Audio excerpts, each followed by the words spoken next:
शेतकरी मित्रांनो, आज आपण आलेलो आहे कुसुंबे या गावामध्ये. आपल्या बरोबर शेतकरी आहेत. आज त्यांच्याकडनं सुलतान व्हरायटी बद्दल आपण जाणून घेऊ. दादा, तुमचं नाव सांगा, गाव सांगा आणि व्हरायटी किती तारखेला लावली होती याच्याबद्दल तुम्ही माहिती मार्गदर्शन करा शेतकऱ्यांना. माझं नाव आहे रवींद्र नानाभाऊ कर्वे, मिरा सुट्रपाडा. ही आमची जी व्हरायटी लावलेली ही सुलतान नावाची कंपनी व्हरायटी लावलेली. ती मार्च 2 एप्रिलला ही आम्ही लागवड केलेली आहे. सुलतान नावाच्या कंपनीचं बियाणं आणि ही बियाणं 2 एप्रिलला आम्ही लावणी केलेली आहे. बरोबर. तुम्हाला या व्हरायटीमध्ये आज तुमचं 45 आपल्या धुळे जिल्ह्यामधलं टेम्परेचर जे आहे ते 45 डिग्रीच्या आसपास आहे. 45 डिग्रीच्या आसपास टेम्परेचर असल्यामुळे तुम्हाला व्हरायटीमध्ये झाडाची कॅनोपी ही तुम्हाला कशी वाटते? ही व्हरायटीला आम्हाला तर दिसायला आता म्हणजे या व्हरायटीमध्ये आम्हाला एवढं दिसतंय ती आम्हाला आतापर्यंत ती जसं आम्ही लावलं तेवढ्यापासून आम्हाला काही वाटत नाही त्याच्यामध्ये.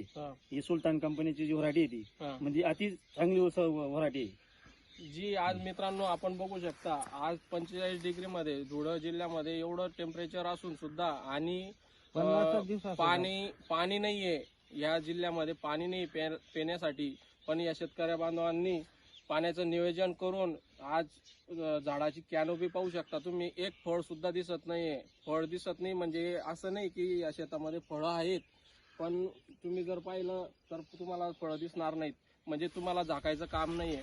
त्याच्यानंतर त्याची कॅनोपी इतकी जबरदस्त आहे की शेतकऱ्याला मन प्रसन्न होण्यासारखं आहे या शेतात येऊन पाहण्यासाठी, जर त्याला व्हरायटी बघायचं असेल.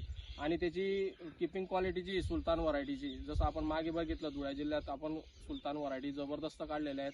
या टायमाला सुद्धा शेतकऱ्याच्या शेतामध्ये एवढी जबरदस्त सेटिंग झालेली टेम्परेचरमध्ये सुद्धा अजूनपर्यंत अशी व्हरायटी कोणत्याही कंपन्याकडे नाही. ही जी सुलतान व्हरायटी इतकी जबरदस्त असल्यामुळे आता तुम्ही बघू शकता 50 दिवसानं हा प्लॉट जो आहे आज आपण बघतोय हा फक्त 50 दिवसाचा प्लॉट आहे.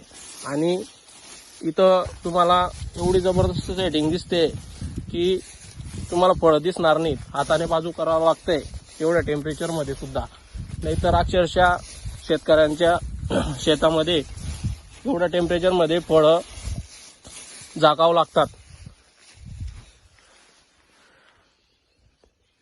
धन्यवाद मित्रांनो.